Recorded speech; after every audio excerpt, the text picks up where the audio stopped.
So I remember the first time being in a doctor's appointment and the doctor says to me, well, I think you may have depression.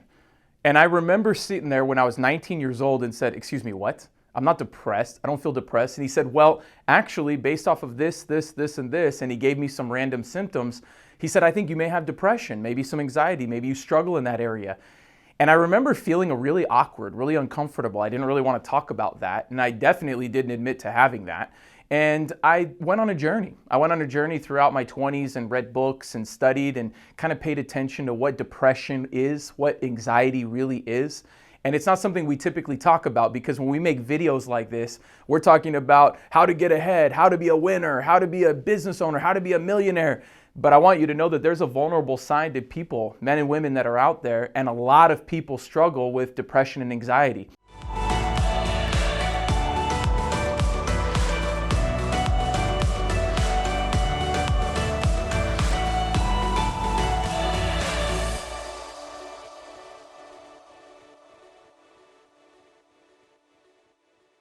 Hello everybody, my name is Jason Graziani. Welcome to our channel, Leader for Life.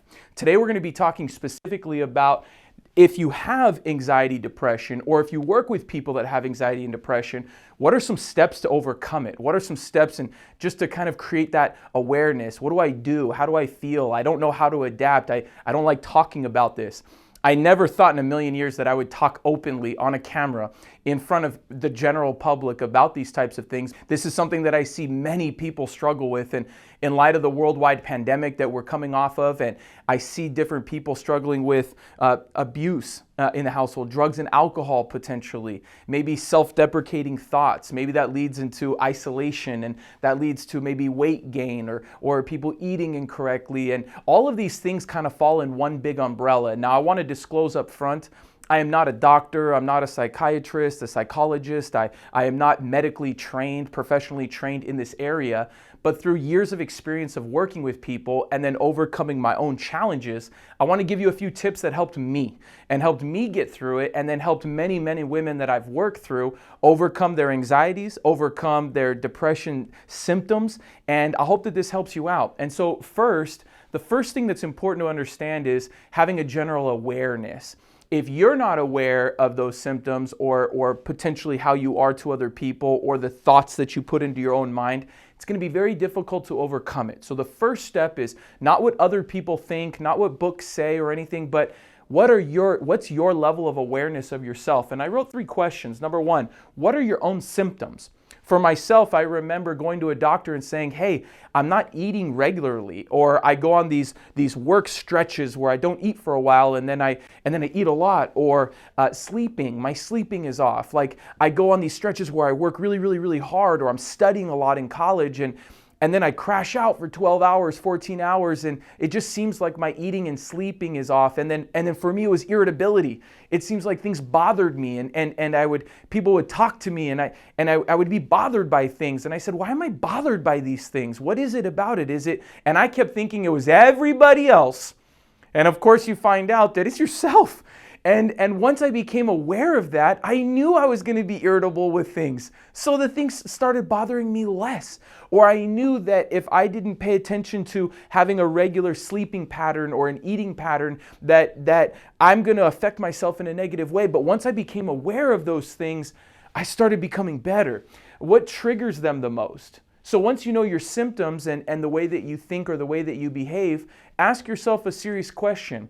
What's causing me to think and behave that way? Make a list of those items. You may say, and one of the ways that you could find it is to ask yourself, what bothers you the most about other people?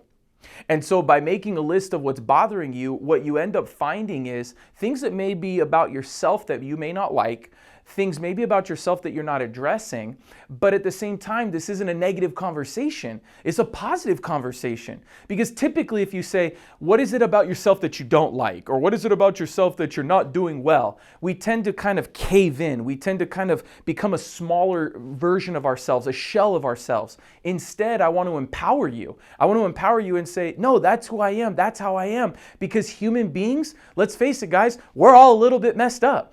And you might have your own issues in one area, I could have my issues in another, and the more that we have dialogue about this and the more that we know what triggers our symptoms, we could then get through it and make a breakthrough. And then finally, how do you typically respond? When you're in those situations, how do you respond? I know that for myself, I loved withdrawing from other people.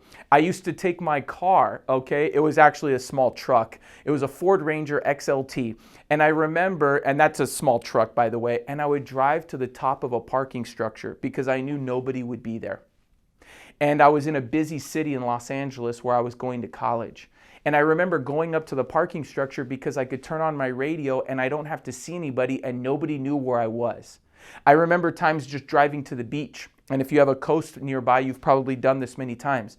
And I would walk out onto the sand, come near to the water. And I knew that if I was looking forward at the water, that all my problems were behind me. The problem is that although I felt good for an hour or 2 hours, I had to turn back around and get to my car and go deal with the world again. Or if I was on the top of a parking structure, I had to get back into my car and drive down the parking structure and deal with it all again. And so instead of finding ways to just get away or to isolate, I wanted to start finding ways to just be aware so that I could handle it in the moment and I could go be effective to the world around me. Number 2, perspective. Okay, so perspective. Who else has overcome what you're struggling with? The benefit of YouTube today, Google today, shared information, books, is that you could find stories about people that have gone through what you've gone through. The more I read about Abraham Lincoln, or the more that I read about other world leaders, I realized that they struggled with a lot of these things. They struggled with a lot of these thoughts. And some of the biggest heroes in our society actually dealt with the most. And I would encourage you to find these stories and read about these other men and women who have gone before you, because there is nothing new under the sun. All of these issues have happened before. Now we could talk more about it. Every disadvantage has an advantage. Here's what else I knew. If you're watching this video and you're somebody that says, but Jason, I can't just get on a camera and talk about these issues. I don't want to talk to my friends and family. I'm going through that withdrawal period. I'm sitting on the top of a parking structure. I'm alone at a beach right now. I just want you to know something, that every time somebody has a disadvantage and you feel that way about yourself, you have an advantage. There's some other area that you have a strength. And it's just like taking a bottle of soda, okay, and then turning it around and seeing the other angle of it. If you change your perspective on your disadvantages, a lot of times you'll find that you also have advantages. In areas that you may struggle with, there's another area that you're really strong in. And so instead of looking at that disadvantage and saying, man, I get anxieties about this, I get irritable about that, I don't like when people do this, I have nightmares, or I go through these struggles in my own mind, I want you to know something. I guarantee you God gave you another gift as well, which leads me to this here. The most beautiful gift to the human race suffered tremendously. You know what that gift is? The gift that Jesus Christ died on the cross for your sins is the most beautiful story in world history. And that beautiful story came with a lot of pain. And why do I tell you this? Because many of the most beautiful stories and the beautiful experiences that you're going to have in your life are going to require a lot of pain. And so I tell myself that when I feel stuck, when I feel like I can't move, when I feel like I'm frustrated. Frustration, I was told, is the fertilizer of a champion. And the first time that I heard that, I was like, wow, I must be a big time champion then, because I got a lot of fertilizer, because I got a lot of frustration. But in reality, that pain, that suffering, are some of the most beautiful outcomes in the world comes after that. Number 3, associations. Who do you allow to influence you? Okay, because the outside world, we have a lot of influences, a lot of influence. We're more connected than ever before, which is a good thing. But if you allow bad influences into your mind, into your heart, into your spirit, into your emotions, it could be a really bad thing. What do they believe and how is it affecting you? It may be a comment from a parent, it may be a sibling, it may be a great friend of yours. Actually, the people that we love the most, they are rooted in a certain set of beliefs. And because you're close to them, they share those beliefs with you. And it doesn't mean to avoid hearing what other people have to say, but you do need to be aware of the people you hang around with and what they believe and how those words and actions and thoughts are influencing you. Social media, the songs we listen to, the shows we watch on Netflix and Amazon, these all affect you. And I remember there was a time where I was born in 1982. And I remember the first time I bought a rap album, I was 10 years old, and I didn't know what parental advisory meant. I had heard some songs on the radio. I grew up in Southern California. There was a lot of West Coast hip hop going on at that time in the early 90s for my 90s people that are out there. And I remember the first time I bought my own Dr. Dre album, okay? Now, don't digress, stay with me here. I put it in the first time, and I remember hearing bad words in music. And I remember quickly stopping the cassette tape. It wasn't even a CD, it was a cassette tape. And I stopped it really fast, and I got scared inside, and I was like, I didn't know they said all those words. And then I played it a little bit more. Now, here's what happens. You grow up, and you say things like this. I could deal with bad stuff in movies. I could deal with reading a bad article. I could deal with watching that show. But you know what I found out? I found out that listening to certain music was affecting the way that I think. I found out that watching certain shows at night or TV at night, whether I thought it was innocent, it was affecting the way that I slept. It was affecting the way that I thought about things. And so I actually started becoming more aware and more careful about what type of music I listened to, what I watched on TV, and what language I allowed around me, because I realized that I thought I could overcome everything, but I couldn't. I was the average of what I was hanging out with. And so you have to be very careful what you're allowing into your mind to influence you, because that might be causing some of that anxiety and maybe causing some of that depression. Language and affirmations. Point 4. How do you describe yourself? In other words, what's your self-talk? What is your self-talk? What words and phrases do you use the most? Do you say things like, oh, I always lose at everything, or oh, I never am good at that, or I don't like that subject, I'm not very good? We tend to dismiss ourselves before ever giving ourselves a chance to be great. And we could be amazing, but we say things that we believe about ourselves that may be rooted in something from years ago, or something that's subconscious that we don't even realize because maybe we had a bad experience early on. But if we're not aware of that, and that language that we use cripples ourselves to be successful in the future.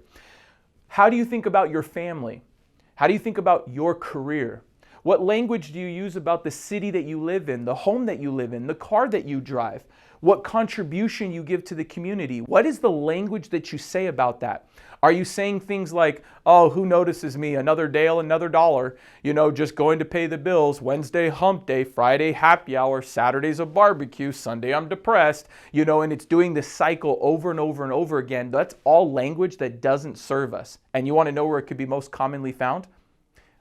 On your social media profiles that you're reading, on the radio that you're listening to, that show that you're watching on Netflix. All those things add up, and you have to be very careful with what that is. And finally, number 5 is staying in motion.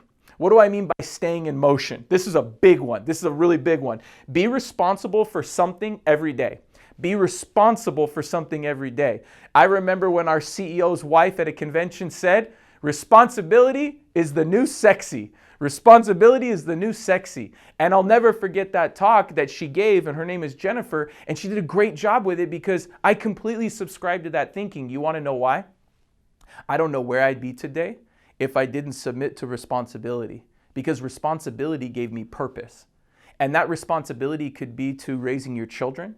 It could be to the employees, the business that you run. It could be to the church group that you're volunteering in right now, and you may not think you're important. Maybe you're somebody that stands at the door and greets people. Maybe you're responsible for just taking out the trash or sweeping, and you're a young person and you're doing chores in your house, and you're like, why am I even doing this? Am I even making a difference? Listen, anytime that you submit to responsibility, you give yourself purpose.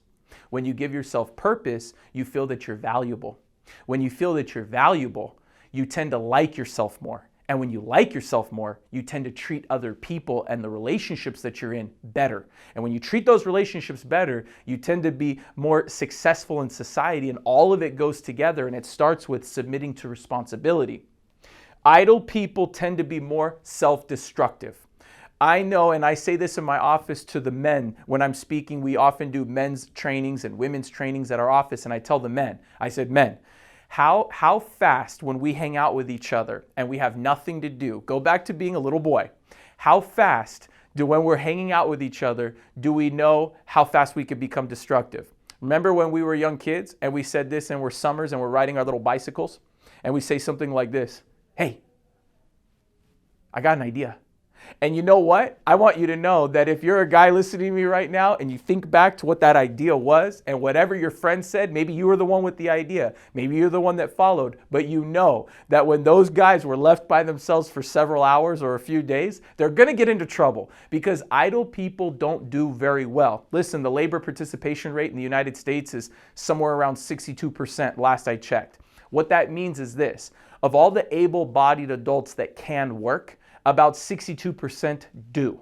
That means out of every 5 people, 3 are working.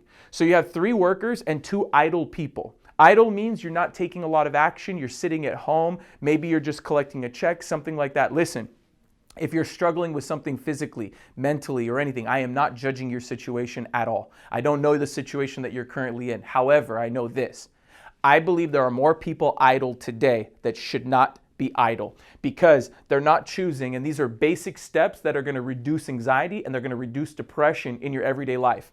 Wake up, meaning wake up. But there's a difference between waking up and getting up. Many people you talk to will say, I woke up this morning at 6. When did you get out of bed? Okay, so wake up, get up, then drive somewhere or go somewhere, do something. It doesn't even matter what it is. People in motion tend to be productive. People that sit tend to not be productive. And finally, here's some enemies that you're going to find at your apartment or at your house. Your bed is an enemy. I would only go into your bed when it's time to go to sleep. Don't do casual behaviors in your bed like looking at your phone or just even reading a book, because subconsciously you want to program yourself that when it's time to go to bed, you go to bed and you sleep. Other than that, you get up and you go somewhere else. Your couch, your fridge, your television, and even your phone. Be very careful how many hours a day that you're using these things. And I hope that these 5 steps really help you guys out, whether you're struggling with a level of anxiety, depression, or maybe you haven't even quantified that yet. I want you to know something. I go through it every single day. I continue to get up and do my best. I'm not perfect, neither are you, and together we could all improve. Hey everybody, if this content helped you out, if any of this material was something that you could use in your everyday life, please share it with somebody that you think may be a little bit isolated, maybe needs a little bit of encouragement. Maybe one of these points can trigger something that's positive in somebody's life and it could change them forever. I'd like you to subscribe to our channel, Leader for Life. We regularly come out with content that helps people become a leader for life, and that's my goal, and that's the outcome of all these videos. Anything that we could help you do, leave a comment. Message us, let our production team know what you need from us, and we'll go ahead and put that content together. And with that said, take care, God bless, and we'll see you at the top.